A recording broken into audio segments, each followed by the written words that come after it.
தமிழ்நாட்டுல இந்த மருந்து விற்பனைக்கு வராம எப்படி மத்திய பிரதேசத்துக்கு? அதான் ஷார்ட்கட் டீல் போடுறது. இதுல என்ன தப்பு நடந்திருக்கு தெரியுங்களா? அப்ப கட்டியாகாம இருக்கணும்ன்றதுக்காக அந்த மருந்துல இந்த பாலிப்ரோபிலின் கிளைகால சேர்ப்பாங்க. டைஎத்திலின் கிளைகால்னு ஒண்ணு. அததான் இங்க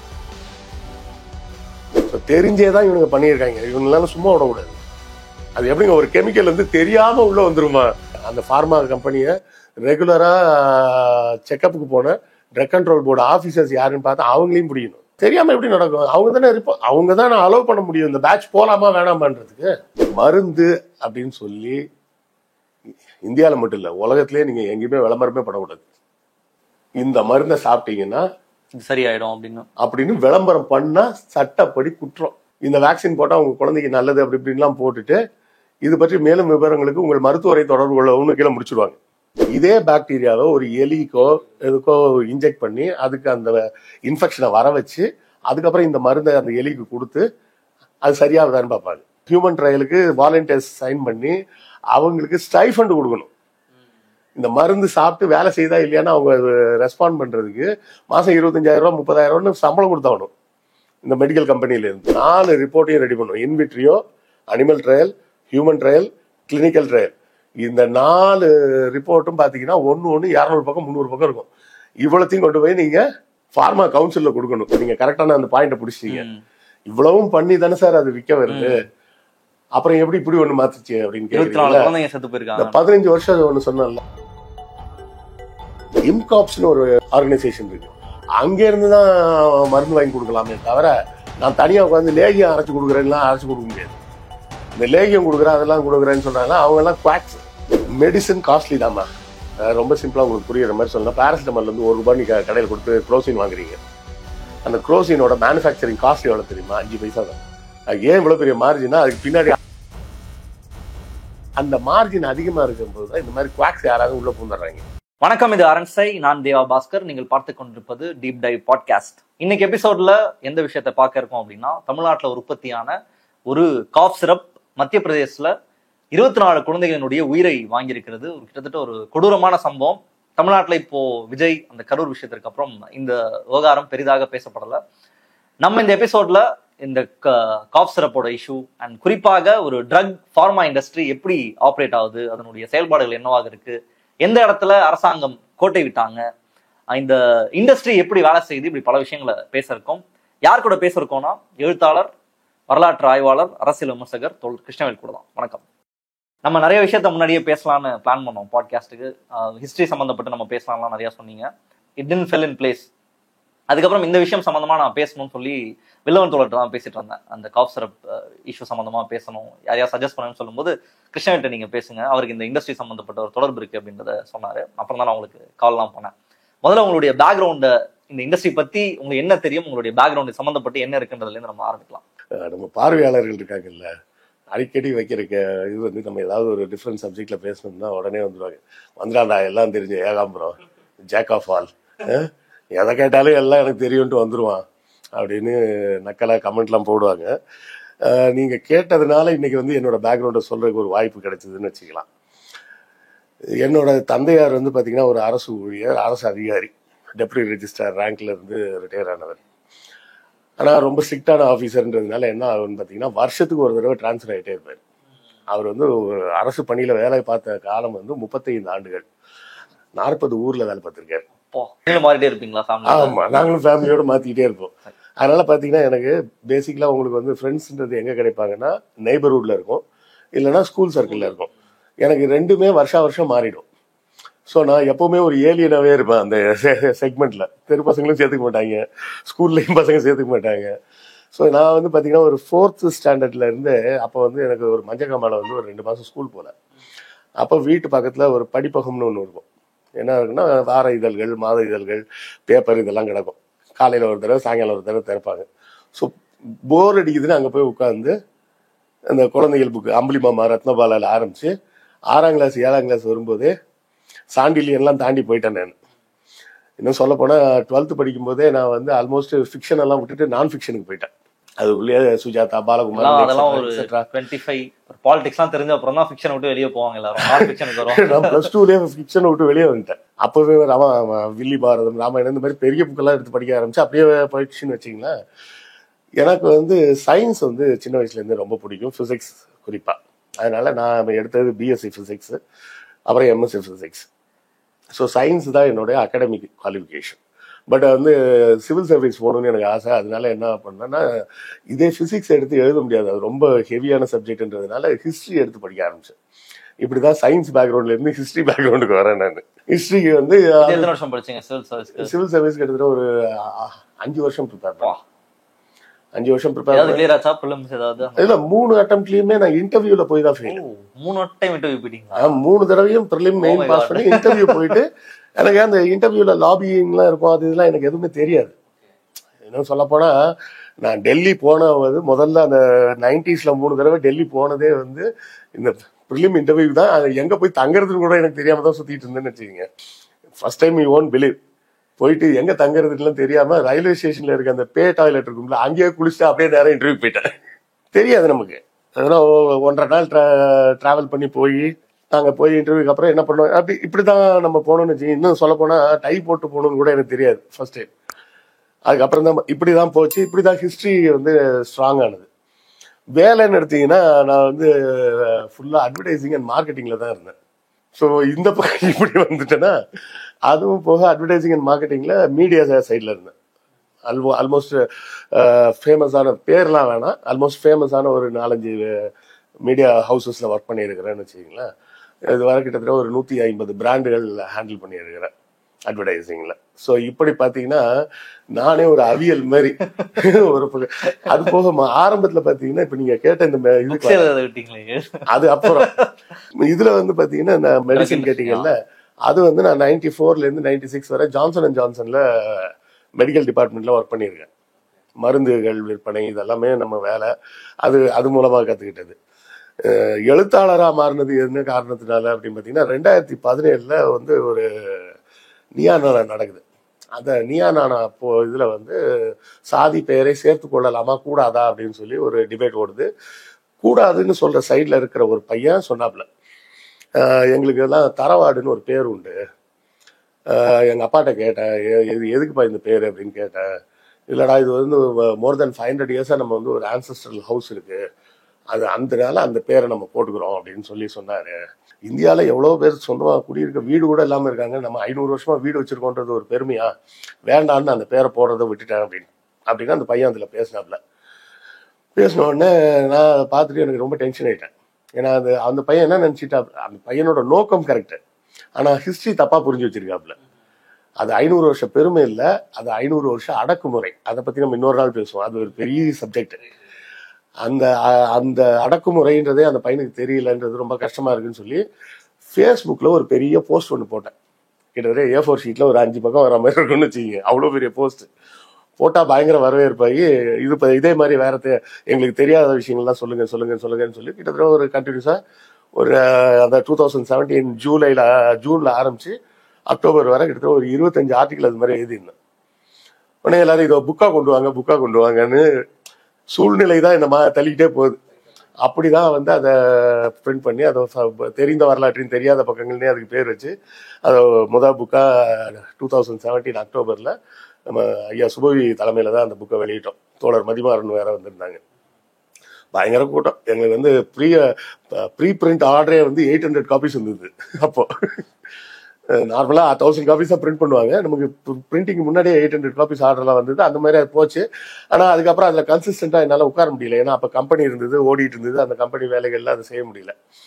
அப்புறம் 2020ல கிட்டத்தட்ட நம்ம 2018-19 வரிசையா நிறைய ஆப்புகளை வச்சாரு. முதல்ல டிமானிட்டைசேஷன் கொண்டு வந்தாரு, அடுத்தால ஜிஎஸ்டியை கொண்டு வந்தாரு.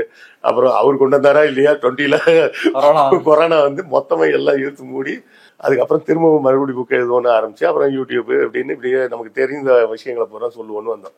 ஸோ ஃபார்மா இண்டஸ்ட்ரின்றது நான் ஒரு 3-4 வருஷம் அங்கே வேலை பார்த்துருக்கிறேன் அப்படின்றதுனால அதோட செட்டப் பேக்ரவுண்ட்லாம் தெரியும், அது எப்படி ஒர்க் ஆகுது, அதோட சிஸ்டம் என்ன அப்படின்னு இவ்வளோ விஷயங்கள் இருக்கு. அதனால் நிறைய பேர் என்ன பண்ணுவாங்கன்னா, இந்த மாதிரி ஒரு இன்சிடென்ட் வந்த உடனே மொத்தமாக இந்த எவிடன்ஸ் பேஸ்டு மெடிசன் மேலேயே ஒரு கொஸ்டின் வைப்பாங்க. இவங்களெல்லாம் நம்பி போனா இப்படிதான் செத்துருவாங்க அப்படின்னு. இதுக்கு பேரே வந்து மாடர்ன் மெடிசன் கூட கிடையாது, எவிடன்ஸ் பேஸ்டு மெடிசன். இதுக்கு ஒரு சரியான தரவு இருக்கு அப்படின்றதுனாலதான் அதை செய்வாங்கன்றது ஒரு அந்த மெடிசன் மெத்தடோட இதுவே. நீங்க நம்ம பாடி பண்ணா இது சரியாகும் அப்படின்றது ஒரு எவிடன்ஸ் இருக்கணும். ஆமா, நம்ம பாடியை வந்து பாத்தீங்கன்னா அவங்க வந்து மெடிக்கலா பாத்தீங்கன்னா ஒரு 9 சிஸ்டமா பிரிப்பாங்க. Neural system, Ural system, circulatory system, respiratory system, muscular system, skeletal system அப்படின்னு ஒரு 7 டிவிஷனா 9 டிவிஷனா பிரிச்சிருப்பாங்க. அப்புறம் எண்டோக்ரைன் சிஸ்டம், இப்படி இதெல்லாம் வரும். இதெல்லாம் ஒவ்வொரு சிஸ்டத்துக்கும் ஒவ்வொரு டைப் ஆஃப் ட்ரீட்மெண்ட் இருக்கும். அதாவது இப்ப இவங்க எல்லாம் சொல்றது என்னன்னா, சித்தால என்னெல்லாம் இருக்கு தெரியுமா, ஆயுர்வேதால என்னெல்லாம் இருக்கு தெரியுமா, யுனானில என்னெல்லாம் இருக்கு தெரியுமா, ஹோமியோபதியில என்னெல்லாம் இருக்கு தெரியுமா அப்படிம்பாங்க. ஹோமியோபதியை பொறுத்தவரை எவிடன்ஸ் பேஸ்ட் மெடிசன்ல கேட்டோம்னா என்ன சொல்லுவோம்னா, it's a medical equivalent to பிரேயர்னு சொல்லலாம். ஹோமியோபதின்றது it's a medical equivalent to prayer. Pray பண்ணா ஏதாவது நடக்குமாட்டா, அதே மாதிரி ஹோமியோபதி சாப்பிட்டா என்ன செய்யும்ன்றதை நீங்க பாத்துக்கலாம். இந்த சித்தா மெடிசன் அப்படிங்கிறது தான் நம்ம வந்து ஆக்சுவலா சொல்றதாக இருந்தால், அதாவது சித்தான்னு நான் சொல்ல மாட்டேன், தமிழ் மெடிசன் சொல்லுவேன். ஏன்னா வள்ளுவரே சொல்லுவார், வழி முதலாகிய 3 அப்படிம்பாரு. காற்றை நம்பர் 1ன்னு வச்சா அப்படி ஒரு 3 விஷயத்த சொல்லுவாங்க மருத்துவர்கள் அப்படின்னு ஒரு பாட்டு அவர் மருந்துன்ற அதிகாரத்துல சொல்லுவார். அந்த வழி முதலாகிய 3 வந்து இவங்க வந்து வாதம், பித்தம், கபம்லாம் இப்ப சொல்லுவாங்க. அதுதானான்னு வள்ளுவர் சொல்றாரான்னு நமக்கு தெரியாது. ஏன்னா அவர் வாதம் பித்தம்லாம் சொல்லலை, வழி முதலாகிய 3ன்னு அவர் சொல்லிட்டு போயிட்டாரு. மேபி அந்த காலத்துல இருந்த அந்த 4 விஷயத்த சொல்லியிருக்கலாம், காற்று, நெருப்பு, நீர், நிலம், அந்த மாதிரி கூட சொல்லி இருந்திருக்கலாம். இந்த மெடிசனோட சிஸ்டம் வந்து கிரேக்க நாட்டுக்கு போகுது. கிரேக்க நாட்டுக்கு போகும்போது அது அயோனஸ் அப்படின்னு சொல்லி அவங்க வந்து கிரேக்கர்கள் தங்களை இயோனஸ் அப்படிம்பாங்க. அந்த இயோனஸ்ன்ற வார்த்தையில இருந்தா நம்ம தமிழ்ல சொல்ற யவனர்கள் அப்படின்ற வார்த்தையே வருது. அவங்க அந்த இயோனஸ் மெடிக்கல் சிஸ்டம்னு ஒன்று டெவலப் பண்றாங்க. நம்ம தமிழர் மெடிசன்ல பாத்தீங்கன்னா பிளட்ன்ற கான்செப்ட் கிடையாது. வாதம், பித்தம், கபம் இருக்கு, ரத்தமே நம்ம சிஸ்டம்ல இல்ல. அந்த ரத்தம்ன்ற சிஸ்டத்தை வந்து கிரேக்கர்கள் தான் உள்ள சேர்க்கிறாங்க. அந்த மெடிசன் சிஸ்டம் வந்து மறுபடி 7th செஞ்சுரி 8th செஞ்சுரியில அரேபியாவுக்கு வருது. அரேபியால அப்ப வந்து அபாசித் காலிஃபான்னு ஒரு கலிஃபேட் இருக்கு. அவங்க என்ன பண்றாங்கன்னா, நாம ரொம்ப பின்தங்கி இருக்கோம் மொத்த உலகத்தோட கம்பேர் பண்ணும்போது. ஏன்னா அதுக்கு முன்னாடி அவங்களுக்கு ஒரு ஐடென்டிட்டியே இல்லாம இருக்கு. முகமது த ப்ராஃபிட் வந்ததுக்கு அப்புறம் முஸ்லிம் அப்படின்ற ஒரு ஐடென்டிட்டி வந்துருச்சு.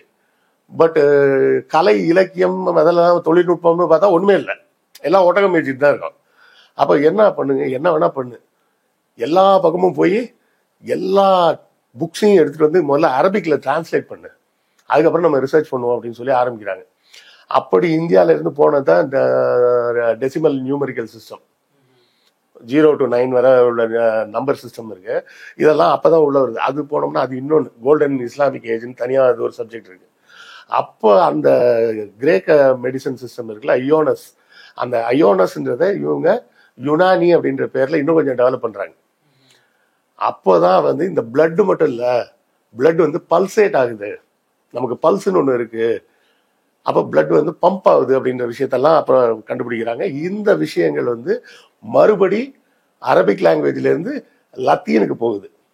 ஏன்னா இவங்க கான்கவர் பண்ணும்போது ஸ்பெயின் வர போயிடுறாங்க, அங்க முஸ்லிம்ஸும் இருக்கிறாங்க. அப்போ அவங்களுக்கு வந்து என்ன பிரச்சனைனா, மேப் எல்லாம் அப்பதான் கிரியேட் பண்றாங்க. எதுக்காகன்னா, மெக்காவை பார்த்து தொழுகணும்னா டைரக்ஷன் தெரியணுன்றதுக்காக மேப் வரைகிறாங்க. ஸோ நீடு தான் எல்லா இன்வென்ஷனும் வருது. அப்ப இங்க இருந்து அரபிக்ல போன அந்த இவங்களோட கண்டுபிடிப்புகள் எல்லாமே மறுபடியும் லத்தீனுக்கு டிரான்ஸ்லேட் ஆகுது. லத்தீனுக்கு டிரான்ஸ்லேட் ஆகும்போது யூரோப்பியன் ரினைசன்ஸ் பீரியட்னு சொல்றாங்கல்ல, மர்மலர்ச்சி காலம், அந்த காலகட்டத்துல இதை பூரா லத்தீன்ல இருந்து அவங்கவுங்க லாங்குவேஜஸ்க்கு டிரான்ஸ்லேட் பண்ணி ஒவ்வொருத்தரும் இண்டிபெண்டா ஆராய்ச்சி பண்ண ஆரம்பிச்சு இப்போ உள்ள மாடர்ன் டெக்னாலஜிஸ்க்கு வராங்க. ஏன்னா இது வந்து 1200 வந்து பாத்தீங்கன்னா சைனால இருந்து ஒரு இன்வேஷன் நடக்குது. அந்த இன்வேஷன்ல இந்த எங்க நடக்குது இன்வேஷன், அரேபியாவுக்குள்ள இன்வேஷன் நடக்குது. இந்த அபாசித் கலிஃபால ஒரு பெரிய பில்டிங் கட்டி வச்சிருக்காங்க, அதுக்கு பேரு வந்து ஹவுஸ் ஆஃப் விஸ்டம்னு பேரு. இவங்க என்ன நினைச்சுக்கிட்டாங்க, அங்க இருந்து வந்தவங்க அது ஏதோ கோயில் போல இருக்கு, எந்த ராஜா படம் எடுத்து போனாலும் முதல்ல கோயில தான் டார்கெட் பண்ணுவோம், ஏன்னா நிறைய கோல்டு அங்க இருக்கும். போய் அடிச்சு காலி பண்ணிட்டாங்க. அப்புறம் தான் தெரிஞ்சுட்டே இது கோயில் இல்லடா லைப்ரரிடா அப்படின்னா அதுக்குள்ள the damage is done. அந்த இன்வேஷன் இல்லாம இருந்திருந்தா இந்த டெக்னாலஜி எல்லாம் இன்னும் கொஞ்சம் முன்னாடியே வந்திருக்கும். நமக்கு ரொபாட்டிக்ஸ்லாம் அப்பயே கண்டுபிடிச்சிருக்காங்கன்னா யோசிங்க. ரொபாட்டிக்ஸ்லாம் கண்டுபிடிச்சிருக்காங்க, ஆட்டோமேஷன் எல்லாம் பண்ணியிருக்காங்க. பண்ணி என்ன பண்ணியிருக்காங்க, கலிஃபா வந்து பார்ட்டி வைப்பாரு, நீங்க ஒரு கிளாஸ் வச்சீங்கன்னா கரெக்டா அந்த கிளாஸ் ரொம்ப அளவுக்கு சரக்கு ஊத்துற மாதிரி மிஷின்லாம் கண்டுபிடிச்சு வச்சிருக்காங்க. அது விட்டுரும். இப்ப இந்த மெடிசினல் சிஸ்டம் வந்து திரும்ப வந்து யூரோப்புக்கு போகும்போது அவங்க இன்னும் அதை டாக்குமெண்ட் பண்றாங்க, பண்ணி அதை கொஞ்சம் கொஞ்சமா எவால்வ் பண்ணி கொண்டு வரும்போது ஒரு கட்டத்துக்கு மேல அது வந்து யூரோப்பியன் மெடிசன் சிஸ்டம்னு கூட இல்லாம எவிடன்ஸ் பேஸ்டு சிஸ்டம்னு மாத்துறாங்க. நிறைய பேர் என்ன சொல்றாங்க, அது இங்கிலீஷ் மெடிசன் அப்படிம்பாங்க. அது என்ன இங்கிலீஷ் மெடிசன்? பக்கத்துல இருக்க பிரான்ஸ்காரனே அதை இங்கிலீஷ்னு சொன்னா ஒத்துக்க மாட்டான். பக்கத்துல இருக்க பிரான்ஸ்காரனே அது இங்கிலீஷ் மெடிசன் சொன்னா ஒத்துக்க மாட்டானே. அவன் கேட்டா பிரெஞ்சு மெடிசன் தான் சொல்லுவான். ஜப்பான்ல சொல்றாங்களா, அப்ப ஜப்பான்ல என்ன இங்கிலீஷ் மெடிசனா, அது ஜாப்பனீஸ் மெடிசனா?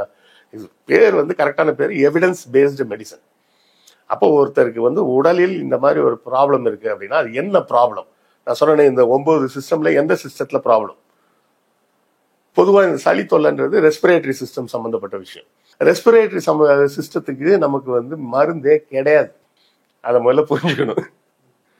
மருந்துன்றது மெடிசன் அப்படின்றது வேற, ரிலீஃப் கொடுக்கறதுன்றது வேற. மெடிசன்னா என்ன பண்ணும், எனக்கு இங்க வலிக்குது, நான் ஒரு மெடிசனை சாப்பிட்றேன், இந்த வலி போயிடுது, சரியாயிடுது, குணப்படுத்தினா அது மெடிசன். சளி தொல்லைக்கு உங்களுக்கு நிவாரணம் தான் கொடுக்க முடியும், ரிலீஃப் தான் கொடுக்க முடியுமே தவிர அதை கம்ப்ளீட்டா கிளீன் பண்ண முடியாது. எதனால அப்படின்னு பாத்தீங்கன்னா, லங்ஸை கிளீன் பண்றதுக்கே உங்களுக்கு சளி வேணும். அந்த மியூக்கஸ் இருக்குல்ல, அந்த மியூக்கஸ் இருந்தாதான் நீங்க சுவாசிக்கும் போது போகக்கூடிய சில தூசிகள் உள்ள போனா கூட அந்த தூசிகளை திரும்ப வெளியேற்றுறதுக்கு அந்த சிஸ்டம் தேவை. புரியுதுங்களா? அப்ப நீங்க மொத்தமா சுத்தமா சளியை எடுத்துட முடியாது, அந்த மியூக்கஸ் உள்ள இருந்தாகணும். மியூக்கஸ் இல்லைன்னா அதை நுரையீரல கிளீன் பண்ண முடியாது.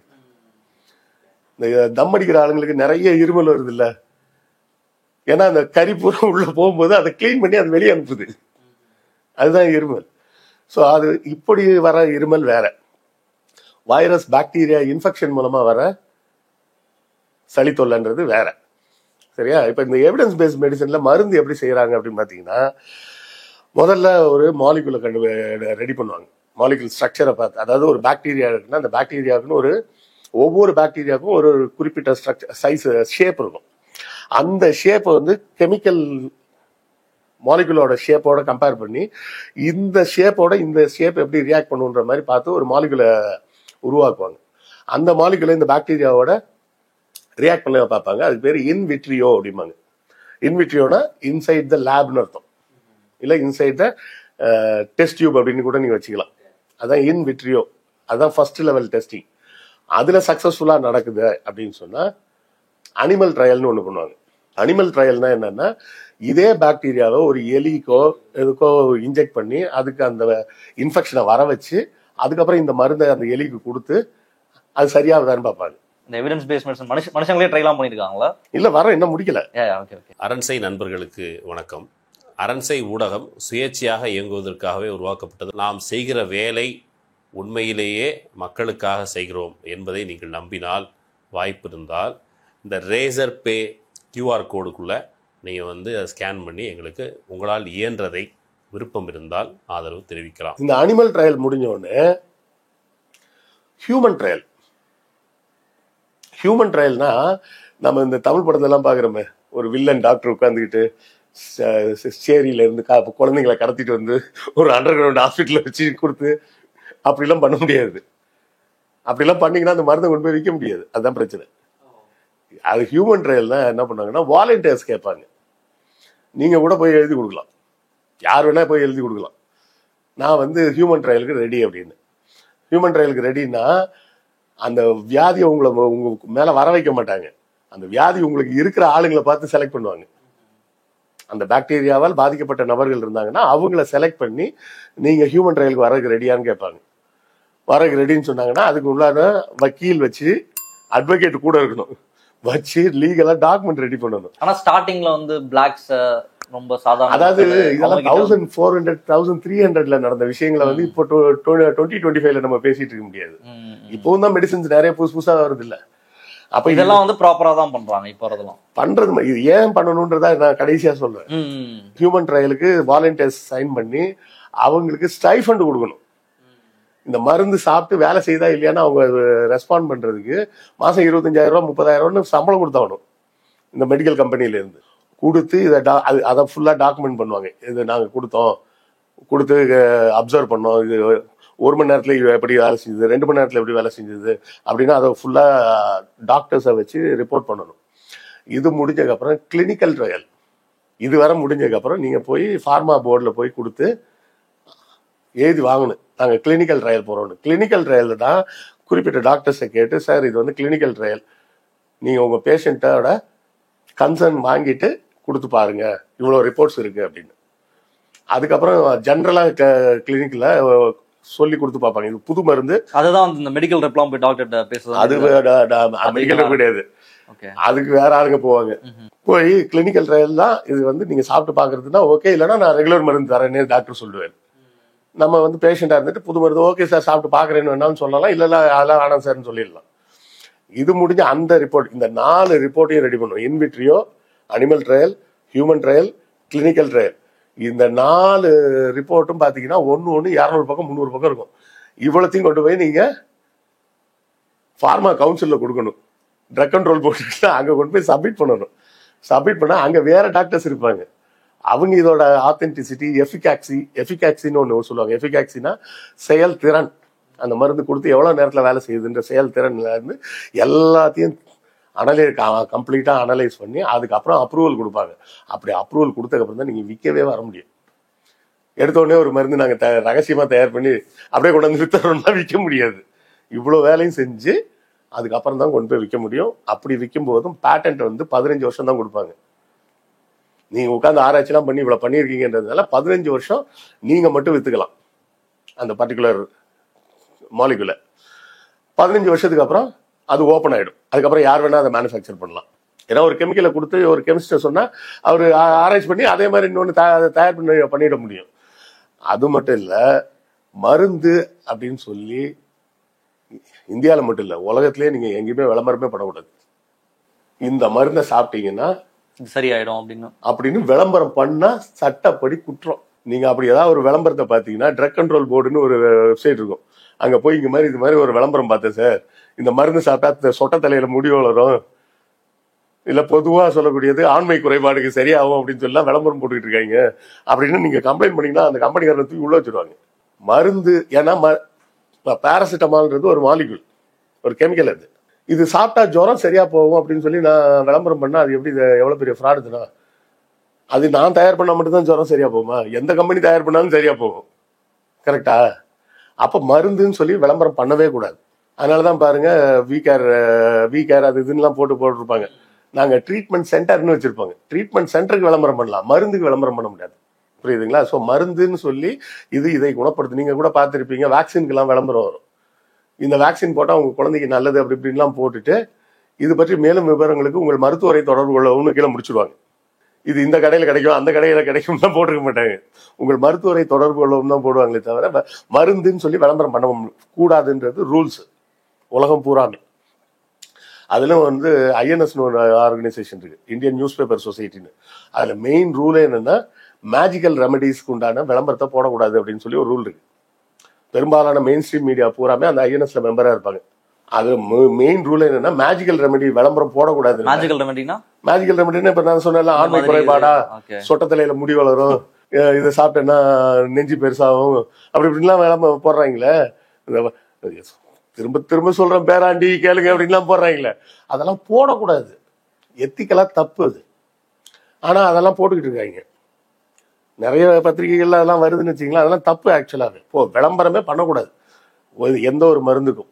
இது பேசிக் ரூல். அதான் நீங்க சொல்லும்போது இவ்வளவு ப்ராசஸ் இருக்கு. நீங்க சொன்ன அந்த 4 ட்ரையல் இருக்கு, கிளினிக்கல் ட்ரையல், அதுக்கு முன்னாடி சொன்ன அந்த ட்ரையல்லாம் ஹியூமன் ட்ரையல் சொன்னீங்க, அனிமல் ட்ரையல் சொன்னீங்க, இன்விட்ரியோ, இந்த 4 ட்ரையல் சொன்னீங்க. இதெல்லாம் முடிஞ்சுதான் வரணும். அப்புறம் அதுக்கு அப்ரூவல், அப்புறம் தான் விற்கவே முடியும், கவுன்சிலுக்கு போகும். இப்ப இந்த கோல்ட் ரிஃப் காஃப் சிரப் இதெல்லாம் தாண்டி தான் வந்திருக்குமா? அது அங்கதான் விஷயம். ரைட். ஓகே. ஏன்னா அப்ப எவ்வளவு மணி இருந்தா அது நடந்திருக்காதுல்ல. இல்ல, அங்கதான் விஷயம். இப்ப என்ன நடக்குதுன்னா, இப்ப நீங்க கரெக்டான அந்த பாயிண்ட புடிச்சீங்க.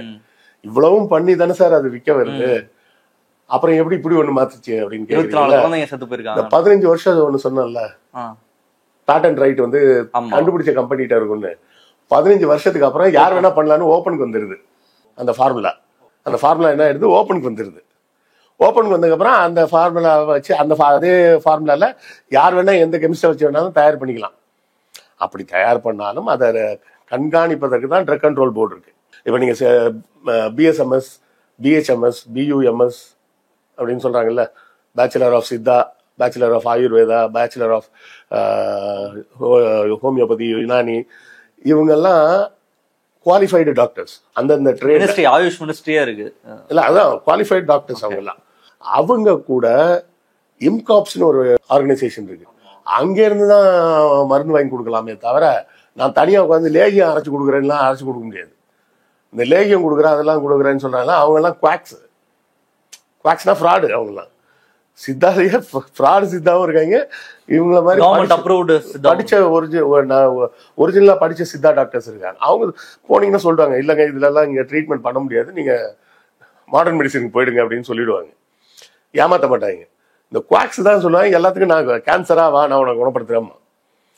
ஸோ அதை தான் வந்து மேஜிக்கல் ரெமெடின்னு சொல்றது. அதாவது குணப்படுத்துறதுக்கு எவிடன்ஸ் இல்லை. அதாவது மாடர்ன் மெடிசன்ல ட்ரீட்மெண்ட் இல்லை அப்படின்னு அவங்க ஒத்துக்கிறாங்க. இந்த குவாக்ஸ் என்ன சொல்றதுன்னா, அவங்கள்ட்ட இல்லை பார்த்தீங்களா, ஏன்ட்ட இருக்கு அப்படி. உங்ககிட்ட இருக்குன்றதுக்கு என்ன எவிடன்ஸ் இருக்கு? ரொம்ப சிம்பிளா இன்னொரு லாஜிக் சொல்றேன். நீங்க ஒரு சித்தா இந்த மாதிரி ஒரு பிரைவேட் சித்தா வைத்தியர்கிட்ட யார்ட்டையோ போறீங்கன்னு வச்சுங்க, அவர் சில மருந்து எல்லாம் கொடுக்குறாரு, உங்களுக்கு அது குணமாகுற மாதிரி தோணுது, அதனால நீங்க சாப்பிட்றீங்கன்னு வச்சுப்போம். இப்ப நீங்க சொல்றீங்க, சார் நான் வந்து ஒரு மாசம் டெல்லிக்கு போறேன், நீங்க இந்த சீட்லாம் எழுதி கொடுங்க, இதை நான் கொண்டு போய் டெல்லியில இருக்க இன்னொரு சித்தா வைத்தியர்கிட்ட காமிச்சு ட்ரீட்மெண்ட்டை கண்டினியூ பண்ணிக்குவான்னு கேட்டா அவர் என்ன சொல்லுவாரு? முடியாதுன்னு சொல்லுவாரு. சயின்ஸ்னா என்னங்க? எல்லா இடத்துலயும் அப்ளை ஆகும். ரெபிடேஷன். சயின்ஸ்ல வந்து ரொம்ப சிம்பிளான ஒரு வேர்டு என்னன்னா ரிப்பீட்டேஷன். எல்லா இடத்துக்கும் ஒண்ணுதான். அது எங்க போனாலும் இந்த பேனாவை எடுத்து நான் இப்படி எழுதுனா எழுதும், நீங்க எழுதினாலும் எழுதணும், நான் எழுதுனா மட்டும் எழுதும், நீங்க எழுதுனா எழுதாது அப்படின்னு சொன்னா நான் ஃப்ராட் பண்றேன்னு அர்த்தம், சயின்ஸ் இல்லைன்னு அர்த்தம். ரெபிடேஷன் தான் சயின்ஸ். ஒரு பேனா இருக்கு, நான் இப்ப அது மாதிரி என் பையன் ஒரு கத்திரிக்கோள் வச்சிருக்கான். அந்த கத்திரிக்கோள் எடுத்து அவன் வெட்டினா வெட்டும், நம்ம வெட்டினா வெட்டாது. பேப்பர் வழுக்கிட்ட போகுங்க, வெட்டாது. இது எனக்கு ரொம்ப நாளா புரியல, என்னடான்னு. அப்புறம் தான் கவனிக்கிறான், அந்த கத்திரிக்கோளை அவன் லெஃப்ட் ஹேண்ட்ல வச்சு வெட்டான். அதாவது லெஃப்ட் ஹேண்ட் வச்சு பழக்கம் இருக்கு பாத்தீங்களா, அவங்க வந்து இந்த நார்மல் சிசர்ஸ் எடுத்து வெட்டினாங்கன்னா வெட்டாது. ஏன்னா அவங்களால லெஃப்ட் ஹேண்ட்ல தான் எடுத்து வெட்ட முடியும், அது பேப்பரை வெட்டாது. அப்ப லெஃப்ட் ஹேண்ட் மட்டுமே யூஸ் பண்றவங்களுக்குன்னு ஒரு சிசர் இருக்கு, அதை தேடி பிடிச்சி வாங்கி வச்சிருக்கிறான். வச்சுக்கிட்டு வரவங்க போறவங்கள போறாங்க காமெடி பண்றது, இங்க பாருங்க வெட்டுதா, வெட்டுது, இந்தாங்க நீங்க வெட்டுங்க, வெட்டா வெட்டாது. அப்ப அது பேர் சயின்ஸ் இல்லை, அதுக்கு பின்னாடி ஏதோ ஒண்ணு இருக்கும். ஸோ இதெல்லாம் வந்து இந்த மாதிரி குவாக்ஸ் எல்லாம் நம்பாதீங்கன்னு சொல்றதா இதுதான். இப்போ நீங்க எங்க ஒரு எம்பிபிஎஸ் டாக்டர் ட்ரீட்மெண்ட் எடுக்கிறீங்க, அதே மருந்து சீட் எடுத்துக்கிட்டு நீங்க டெல்லிக்கு போனீங்கன்னாலும், ஆக்ரா போனீங்கன்னாலும், ஹைதராபாத் போனீங்கன்னா அந்த சீட்டை காமிச்சிங்கன்னா பார்த்துட்டு கண்டினியூஷனா என்ன கொடுக்கலாம் அப்படின்றத அவங்க கண்டுபிடிச்சிருவாங்க. அவங்களே சஜஸ்ட் பண்ணுவாங்க, பெரிய டாக்டர்கிட்ட போங்க, வேற சென்டர்ஸ் போங்கன்றது. அந்த கேஸ் ஹிஸ்டரி தெரிஞ்சா ஃபர்தரா என்ன பண்ணணும் அப்படின்றது அவங்களுக்கு தெரியும். கரெக்டுங்களா? இதுதான் இதுக்கு பேர் எவிடன்ஸ் பேஸ்டுன்றது. இந்த பேட்டன்ட் ஓபன் பண்ணதான் இதுல பிரச்சனையா? பேட்டன்ட் ஓபன் பண்ணது பிரச்சனை இல்லை, இவன் ஃப்ராடுன்றது தான் பிரச்சனை. இந்த ரங்கநாதன் ஆளு தனிப்பட்ட நபர் பண்ண ஃப்ராடு. அந்த ட்ரக் எதுவுமே இல்லை. அந்த பில்டிங் பார்த்தேன், அதை உற்பத்தி பண்ற அந்த இடத்த சின்ன ஒரு இடம் மாதிரி இருக்கு. அதுல என்ன பண்ணிருக்காரு பார்த்தாலே பயமா இருக்கு. இதுல இருந்து குழந்தைங்களுக்கான மெடிசன் உற்பத்தி ஆகுது. என்ன தப்பு? இதை கண்காணிக்கிறதுக்கு போர்டே இல்லையா? இருக்கு, ட்ரக் கண்ட்ரோல் போர்டு இருக்கு. இவன் ஏமாத்திட்டு இருந்திருக்கிறான். அங்க வந்து ஆளுங்களை ஏமாத்தினானா இல்ல அந்த ஆளுங்களுக்கு இப்படி ஒரு கம்பெனி இருந்ததே முதல்ல தெரியாம போச்சா? இவனோட ரெஜிஸ்ட்ரேஷன் டீடைல் இந்த ஸ்ரீசன் ஃபார்மான்றது முதல்ல ரெஜிஸ்டர்டு கம்பெனியான்றது எனக்கு டவுட்டா இருக்கு. இதுல நிறைய இது மாதிரி திருட்டு பசங்களாம் இருக்காங்க. நிறைய பேர் வந்து ஒரு குற்றச்சாட்டு வைப்பாங்க, டாக்டர் அவர்கிட்ட போனா அவர் கண்ணா அப்படின்னு எழுதி கொடுத்துருவாரு, எல்லாம் காஸ்ட்லி மெடிசனு. அவர் காஸ்ட்லி மெடிசன் ஏன் எழுதி கொடுக்குறாரு? அது காஸ்ட் கூடன்றதுக்காக இல்லை, அந்த கம்பெனியோட பேக்ரவுண்டு அவருக்கு நல்லா தெரியும். அரெஸ்ட் ஆனது யாரு? முதல்ல அந்த மருந்து எழுதி கொடுத்த டாக்டர் தானே அரெஸ்ட் ஆனாரு. அப்ப நீங்க கொடுக்க போற 200 ரூபாய்க்கு கன்சல்டேஷன் ஃபீஸுக்கு அவரு நாளைக்கு அரெஸ்ட் ஆகிற அளவுக்கு ஏதாவது சீப்பான மருந்து எழுதி கொடுக்க முடியுமா? இப்போ நாங்க வந்து மெடிக்கல் ரெப்பா இருந்தோம்னு சொன்னோன்னே எங்களோட வேலை என்னன்னா ஃபார்மா ப்ராடக்ட்ஸை அட்வர்டைஸ் பண்ணக்கூடாதுன்னு சொல்லிட்டோம். அப்ப அதை எப்படிதான் விற்கிறது? அதான் மெடிக்கல் ரெப்போட வேலை. ஆமா, விற்கிறது. நாங்க விற்கிறது இல்லை எங்க வேலை. நாங்க போய் டாக்டர்கிட்ட போவோம், போய் ப்ரெசன்டேஷன் பண்ணுவோம். இப்பெல்லாம் வந்து லேப்டாப் வந்துருச்சு, அப்பெல்லாம் என்னன்னா விஷுவல் எய்டுன்னு சொல்லுவோம். நம்ம அந்த இப்படி திருப்பி போடுற கேலண்டர் இருக்குல்ல, ப்ரோஷர் மாதிரி இருக்குமா? ப்ரோஷர்ல புக்கு மாதிரியா இருக்கும். அந்த புக்கு வந்து நல்லா இவ்வளவு பெருசா இருக்கும். அதை இப்படி கையில வச்சுக்கிட்டு, இங்க பாருங்க டாக்டர், இது வந்து எங்க ஃபேக்டரி செட்டப்பு, இது பாருங்க இதெல்லாம் நாங்க எங்க ஃபேக்டரிக்கு வாங்கி இருக்கக்கூடிய தர சான்றிதழ்கள், இது பாருங்க இந்த மாலிகுல் நாங்க ப்ரொடியூஸ் பண்ணியிருக்கோம், இதோட எஃபிகாக்சி எப்படி, இதுக்கு வந்து யாரெல்லாம் அப்ரூவல் கொடுத்துருக்காங்க, இந்த விஷயங்கள் எல்லாம் போய் டாக்டர்கிட்ட எக்ஸ்பிளைன் பண்ணி, ஸோ இந்த மாதிரி ஒரு ப்ராப்ளம் வந்தா எங்க மெடிசன் நீங்க சஜஸ்ட் பண்ணுங்க.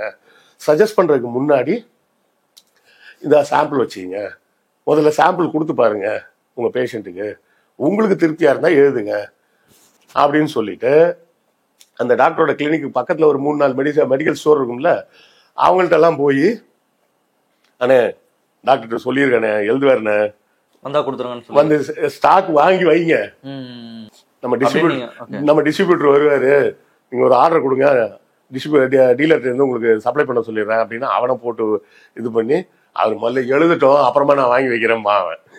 சரியா?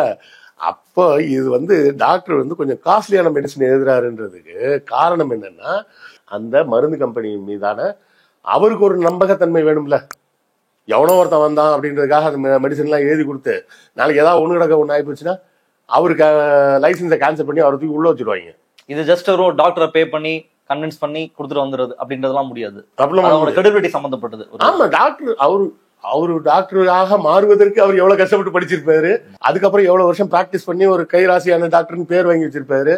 நான் வந்து டாக்டர் ஒரு 10,000 ரூபாய் தரேன் மெடிசனை எழுதுங்கன்னு சொன்னா அவனை எழுதிடுவாரு. என்ன அவர் டாக்டரா எனக்கு வந்து பேனா கொடு டைரி கொடுன்னு கேட்கிறாரு, நாங்க தான் போய் கொடுப்போம். எதுக்குன்னா அந்த டைரி அங்க டேபிள் மேலேயே இருந்தா அவருக்கு பார்க்கும்போதெல்லாம் ஞாபகம் வரும், அவருக்கு ரிமைண்ட் பண்ணிக்கிட்டே இருக்கும். அவருக்கு ஒரு பேனா ஃபேன்சியா ஒரு பேனா கொடுத்தோம்னா அது பேனா நாமல்ல அவன் சொன்னான்ல அப்படின்னு ஒரு ரீகால் வரும். அதுக்காகலாம் அவர் எழுதிட மாட்டாரு. இந்த சாம்பிள் கொடுக்கறதுக்கு அது அந்த கம்ப்ளைண்டோட ஒரு பேஷண்ட் வந்தாதான் கொடுக்க முடியும். சும்மா வரப்போற பேஷண்ட் எல்லாம் கொடுத்து நீ சாப்பிட்டு போயிருலாம் சொல்ல முடியாதுல்ல. நான் டைஃபாய்டுக்கு ஒரு மெடிசன் கொண்டு போய் கொடுக்குறேன் அவர்கிட்ட. டைஃபாய்டு பேஷண்ட் வந்தா தானே அவர் கொடுத்து டெஸ்ட் பண்ணி பார்ப்பாரு.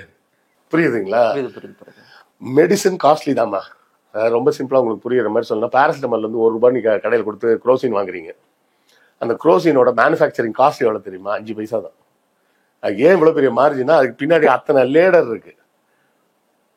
ஒரு சூப்பர் டீலர் ஒருத்தர் இருப்பான், டிஸ்ட்ரிபியூட்டர் ஒருத்தர் இருப்பான், அப்புறம் ஒரு டீலரு, அப்புறம் ஒரு மெடிக்கல் ஷாப்பு, அப்புறம் எங்க இந்த மாதிரி மெடிக்கல் ரெப்புக்கு கொடுக்க வேண்டிய சம்பளம், இவ்வளோ செலவையும் கவர் பண்ணணும்னா அந்த மாதிரி தான் மார்ஜின். அது அந்த மார்ஜின் அதிகமா இருக்கும் போதுதான் இந்த மாதிரி குவாக்ஸ் யாராவது உள்ள பூந்துடுறாங்க. பிரச்சனை வந்து இங்க மெடிசனும் இல்ல டாக்டர்ஸும் இல்ல, சரியா கண்காணிக்காத போர்டு.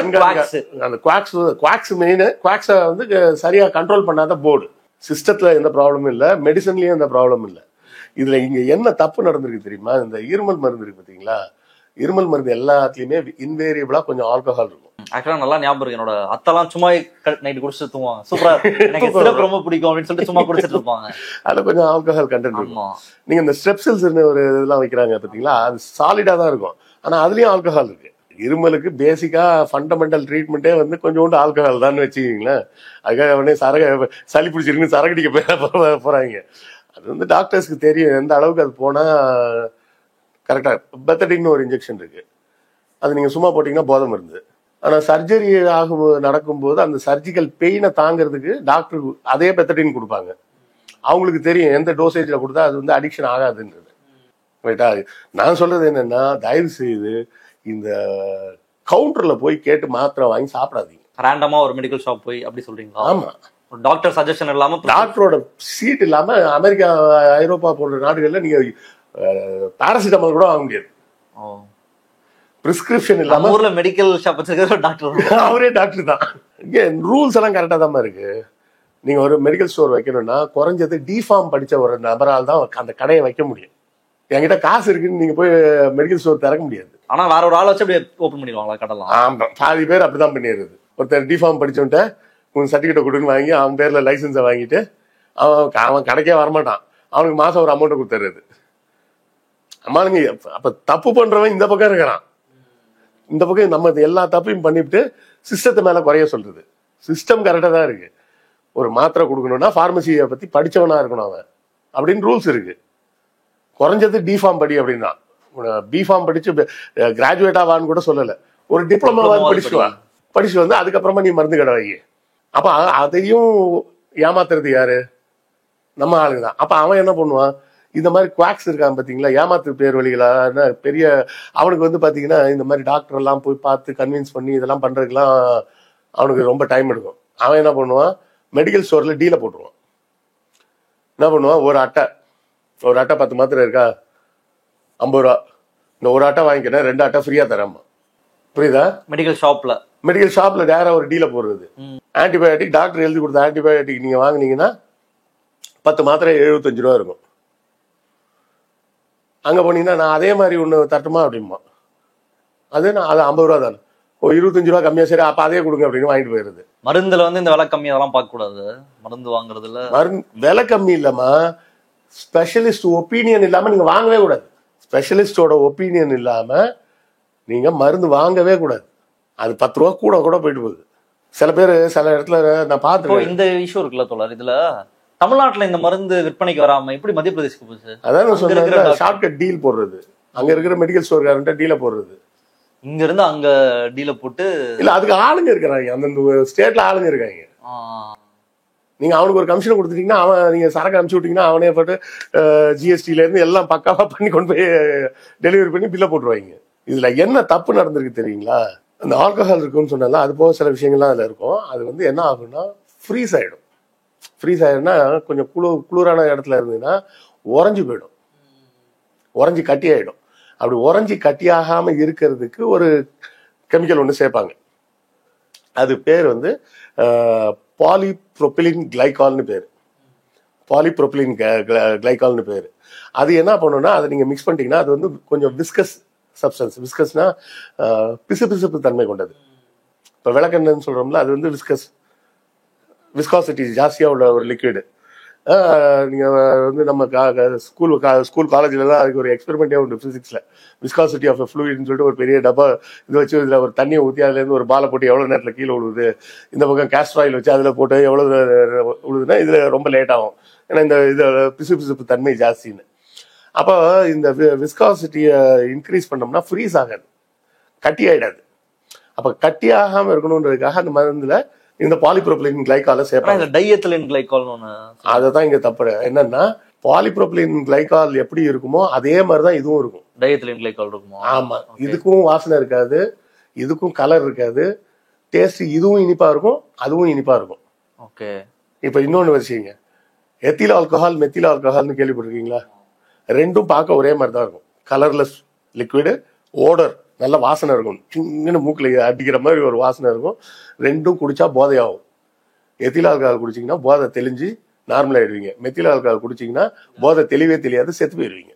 கள்ளக்குறிச்சியில நடந்ததுல சாவு மெத்தனால் தான். மெத்தனால் ரெண்டுக்கும் பாத்தீங்கன்னா ஒரே மாதிரி தான் இருக்கும். இது வந்து சீப்பா அது இதெல்லாம். டைஎத்திலின் கிளைகால் வந்து ரொம்ப சீப்பு. அதனால என்ன பண்ணிட்டாங்க, கலந்து விட்டாங்க. அது கலந்தது பர்சன்டேஜ் அதிகமாயிடுச்சு ஒரு பேட்ச்ல. அந்த SR13 ஏதோ ஒரு பேட்ச்ல மட்டும் பர்சன்டேஜ் அதிகமாயிருக்கு. இது ரொம்ப நாளா இவன் பண்ணிட்டு இருந்திருக்கான். ஏன் அந்த டைஎத்திலின் கிளைகால் கொடுக்க கூடாது அப்படின்னு சொன்னீங்கன்னா, இப்ப இந்த முன்னாடி எடுத்தவங்களுக்கு ஒரு கன்சிடரபிள் டேமேஜ் ஆயிருக்குமா? ஆயிருக்கும். இது செத்து போனது இந்த 20 பேரு. இதுக்கு முன்னாடி சாப்பிட்டவங்க எத்தனை பேருன்னு தெரியாது. 1% தான் அதுக்கு சேர்க்கணும். அது எப்படியோ 48% ஆகி போச்சு.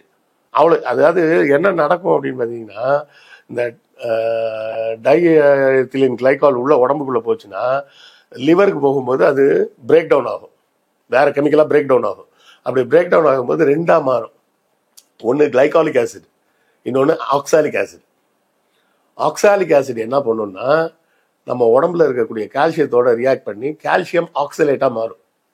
இந்த கால்சியம் ஆக்சலேட்ன்றது என்னது அப்படின்னு கேட்டீங்கன்னா, சிறுநீரக கல்லுன்னு சொல்றோம்ல, கிட்னியில ஸ்டோன் வந்துருச்சுன்னு, அந்த ஸ்டோனுக்கு பேர் தான் கால்சியம் ஆக்சலேட். இது உடலில் சில பேருக்கு அந்த ஆக்சாலிக் ஆசிட ப்ராசஸ் பண்ணக்கூடிய இது மெக்கானிசம் கொஞ்சம் ஃபெயில் ஆகும்போது ஒரு சிலருக்கு கிட்னி ஸ்டோன்ஸ் வரும். அப்புறம் அதுக்கு ட்ரீட்மெண்ட் பண்ணி அந்த கால்சியம் ஆக்சலேட்டை வெளியே எடுப்பாங்க. அதனால கல் மாதிரி இருக்கு, கல்லும்பாங்க. கல்லுலாம் இல்லை, அது ஒரு உப்பு. அது இப்ப இந்த ஆக்சாலிக் ஆசிட் வந்து ஹெவி டோஸா நம்மளே உள்ள கொடுத்துரும். இந்த ஆக்சாலிக் ஆசிட் வந்து நேச்சுரலா எதுல அவைலபிள்னா தக்காளியில. அதனாலதான் கிட்னி ஸ்டோன் வந்தவங்களுக்கு என்ன சொல்லுவாங்கன்னா, இதுக்கு மேல தக்காளி அவாய்ட் பண்ணுங்க அப்படிம்பாங்க. ஏன்னா அதில் கொஞ்சம் ட்ரேசஸ் ஆஃப் ஆக்சாலிக் ஆசிட் இருக்குது. அது திரும்ப உள்ளே போய் மறுபடியும் கால்சியம் ஆக்சலேட் போய் மறுபடியும் டெபாசிட் ஆகி கிட்னி ஸ்டோன் அடைச்சி யூரின் போக முடியாது. இங்கே டாக்டர்ஸ் வந்து குழம்புனதே என்ன அப்படின்னா, இந்த குழந்தைங்களை கொண்டு போய் நாக்பூர் ஜிஹெச்ல சேர்த்துருக்காங்க. குழந்தைங்க மயக்கம் போடுறாங்க, கான்சியஸை இழக்கிறாங்கன்னு ஒன்று அவங்க என்ன நினைச்சிட்டாங்கன்னா என்செபலைட்டிஸ் அப்படின்னு நினைச்சிட்டாங்க. அப்படின்னா அதாவது மூளைக்காய்ச்சல். ஏதோ ஒரு வைரல் அட்டாக்ல நிறைய குழந்தைங்க வந்திருக்கா, வைரல் அட்டாக்ல மூளைக்காய்ச்சலா இருக்குமோ அப்படின்னு நினைச்சுதான் அதுக்கு தான் ட்ரீட்மெண்ட் கொடுக்க ஆரம்பிச்சிருக்காங்க. ஆனா அப்புறம் தான் தெரியுது இந்த குழந்தைங்களுக்கு பூரா யூரின் போறது நின்று போச்சு, கம்ப்ளீட்டா ஸ்டாப் ஆகுது. யூரின் போறது ஏன் ஸ்டாப் ஆகுது? யூரின் போறதுக்கும் மூளைக்காய்ச்சலுக்கும் சம்மந்தமே கிடையாது. மூளைக்காய்ச்சலோட சிம்டம்ஸ்ல முக்கியமான சிம்டம்ஸே என்னன்னா, நர்வஸ் சிஸ்டம் வந்து கண்ட்ரோல்ல இல்லாததுனால அவங்களை அறியாமலே கூட யூரின் வந்துடும், இன்வாலண்டரியா கூட யூரின் வரும். ஆனா இங்க யூரின் வரமாட்டேங்குது அப்படின்றப்பதான் யோசிக்கிறாங்க. அப்புறம் தான் எல்லாத்தையும் என்னெல்லாம் மெடிக்கல் ஹிஸ்டரி என்னன்றதை விசாரிக்கும் போது இன்வேரியபிளா எல்லா குழந்தைங்களும் இருமல் மருந்து சாப்பிட்டாங்க அப்படின்னு தெரிய வருது. அப்புறம் அந்த இருமல் மருந்தை எடுத்து டெஸ்டிங் பண்ணும்போது தான் இதை கண்டுபிடிக்கிறாங்க. என்னாச்சு, இந்த டைஎத்திலின் கிளைகால் உள்ள போய் ஆக்சாலிக் ஆசிடா கன்வெர்ட் ஆகி அது பூரா போய் கிட்னி அடைச்சு, கிட்னி அடைச்சதுனால பிளட்ல யூரியா லெவல் ஜாஸ்தியாகி மூளை அட்டாக் ஆகி அப்படிதான் இறந்துருக்கிறாங்க. ஸோ இது பிரச்சனை என்னன்னா, டாக்டர்ஸ் சீப்பா ஏதாவது கொடுங்க அப்படின்னு கேட்காதீங்க. நல்ல தெரிஞ்ச டாக்டரா போங்க. இல்ல இன்னும் சேஃப் வந்து கவர்மெண்ட் ஹாஸ்பிட்டல் போங்க, அது ரொம்ப சேஃப். ஏன்னா அரசாங்கமே அதுக்கு உங்க உயிருக்கு உத்தரவாதம் கொடுத்தாகணும். பிளஸ் மருந்தோட காஸ்ட்டை பத்தி நீங்க கவலைப்பட வேணாம், அது ஃப்ரீ. மற்ற ஸ்டேட்லலாம் அப்படி கிடையாது, நம்ம ஸ்டேட்ல ஃப்ரீ. யூபிலலாம் பார்த்தீங்கன்னா ஜிஹெச் போனீங்கன்னா மருந்து எழுதி கொடுப்பாரு, அங்கே ஒரு ஃபார்மசி இருக்கும், அங்கே மெடிசன் இருக்காது. அவர் என்ன சொல்றாரு, இதில் இந்த 4 ஐட்டத்தில் ஒன்றே ஒன்று தான் இருக்கு, அது ஒன்று வேணா தரேன், மற்ற எல்லாம் வெளில போய் வாங்கிக்கிங்கன்றோம்.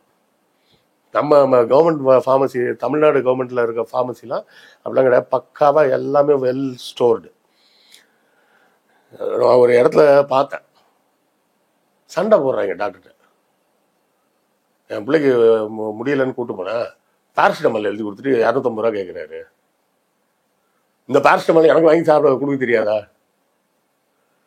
டே, அந்த பேராசிட்டமால் மட்டும் கொடுத்தா போதுமா இல்லை வேற ஏதாவது கொடுக்கணுமா அப்படின்றதுக்கு ஒரு ஒப்பீனியன் கொடுக்குறாருல, அந்த ஒப்பீனியனுக்கு உள்ள காசு இது. கரெக்டுங்களா? அந்த ஒப்பீனியனுக்கான காசு இது. அதுக்கு வந்து சண்டை போடுறவங்கலாம் இருக்காங்க. அப்போ சில டாக்டர்ஸ் என்ன பண்ணுவாங்க, இவன் சரி வர மாட்டான், இவனுக்கு வெறும் பேராசிட்டமால் கொடுத்தோம்னா சண்டைக்கு வருவான். சரி, இந்த இன்னும் 2 வைட்டமின் இதையும் சேர்த்து வாங்கி சாப்பிட்டு போ அப்படின்னு எழுதி. குழந்தைங்களுக்கு வைட்டமின்ஸ் தேவையே கிடையாது, அவங்களுக்கு நேச்சுரலாவே அப்சர்வ் ஆகிடும்.